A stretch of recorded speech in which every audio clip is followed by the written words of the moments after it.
পৌষের শীতে কাঁপছে সারা দেশ। ১৩ জেলায় বইছে শৈত্যপ্রবাহ। সর্বনিম্ন তাপমাত্রা পঞ্চগড়ে ৮.৩ ডিগ্রি সেলসিয়াস। রাজধানীতে শীতের তীব্রতা আরও ২ দিন চলবে বলে জানিয়েছে আবহাওয়া অফিস। ঢাকার সর্বনিম্ন তাপমাত্রা ১৩.৮ ডিগ্রি। তীব্র শীতে ভোগান্তিতে অসহায় ছিন্নমূল মানুষ। চাহিদা বাড়ায় বেড়েছে গরম কাপড় বিক্রি। চলমান শীত মোকাবেলায় শীতার্ত ও দুস্থদের মধ্যে বিতরণের জন্য প্রধান উপদেষ্টার ত্রাণ তহবিল থেকে ৬.৫ লাখের বেশি কম্বল কিনবে সরকার। বিএনপি মহাসচিব মির্জা ফখরুল ইসলাম আলমগীর বলেছেন, ফ্যাসিবাদ মুক্ত হয়েছে জাতি, গণতন্ত্র চর্চা করেও দেশকে এগিয়ে নেওয়া সম্ভব। সংস্কারের কথা শব্দচয়নের মধ্যে সীমাবদ্ধ না রেখে ১৫ জানুয়ারির মধ্যে জাতীয় নির্বাচনের তারিখ ঘোষণা করতে সরকারের প্রতি আহ্বান জানিয়েছেন সিপিবি নেতারা। ক্ষমতায় থাকার জন্য দেশে অবৈধভাবে ৩টি নির্বাচন করা হয়েছে। যারা নির্বাচন বিশ্বাস করে না তাদের কিসের নির্বাচন, প্রশ্ন জামায়াতের আমিরের।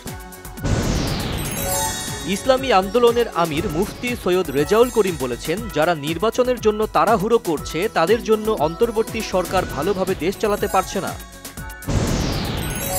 বিভিন্ন ক্ষেত্রে গঠিত ৬ সংস্কার কমিশনের মেয়াদ আগামী ১৫ জানুয়ারি পর্যন্ত বাড়ানো হয়েছে, জানিয়েছে মন্ত্রিপরিষদ বিভাগ। চট্টগ্রাম এলিভেটেড এক্সপ্রেসওয়েতে আনুষ্ঠানিকভাবে যানবাহন চলাচল শুরু। অসম্পূর্ণ অবস্থাতেই শুরু হয়েছে টোল আদায়। ঢাকা বিশ্ববিদ্যালয়ের উপাচার্য ডক্টর নিয়াজ আহমদ খান বলেছেন, ডাকসুর নির্বাচনের বিষয়ে সকল ছাত্র সংগঠনের সাথে আলোচনা করে রোডম্যাপ ঘোষণা করা হবে। নতুন বছরে চড়া চালের বাজারে ক্রেতার অস্বস্তি, তবে সরবরাহ বাড়ায় দাম স্বাভাবিক দেশি পেঁয়াজের। আন্তর্জাতিক বাণিজ্য মেলায় শুক্রবার বন্ধের দিন থাকলেও শীতের কারণে ক্রেতা দর্শনার্থী খরা, বেচা বিক্রি কম। ঢাকা মাওয়া এক্সপ্রেসওয়েতে আলাদা সড়ক দুর্ঘটনায় ৪ জন নিহত। গাইবান্ধায় মোটরসাইকেল দুর্ঘটনায় ১ জনের মৃত্যু। বছরের শুরুতেই তীব্র ঠান্ডায় কাঁপছে উত্তর ভারত। ঘন কুয়াশায় ঢেকে গেছে বেশিরভাগ রাজ্য। শুক্রবার রাজ্যটিতে দৃশ্যমানতা নেমে এসেছে শূন্যের কোটায়। শীত বৃষ্টি অনাহারে দুর্দশাগ্রস্ত গাজাবাসীর ওপর হামলার তীব্রতা বাড়িয়ে প্রায় ১০০ ফিলিস্তিনিকে হত্যা করেছে দখলদার ইসরায়েলি বাহিনী। যুক্তরাষ্ট্রের নিউ অর্লিন্সে প্রাণঘাতী গাড়ি হামলায় জঙ্গি গোষ্ঠী আইএসের মতাদর্শে উজ্জীবিত সাবেক সেনা সদস্য একাই জড়িত, নিশ্চিত করেছে এফবিআই।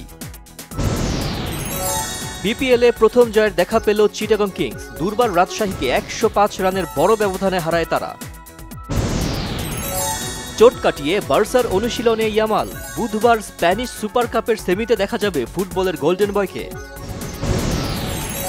দেশের ১৩ প্রেক্ষাগৃহে মুক্তি পেল মধ্যবিত্ত শ্রেণীর মানুষের জীবনের নানা টানাপোড়েন নিয়ে নির্মিত সিনেমা মধ্যবিত্ত।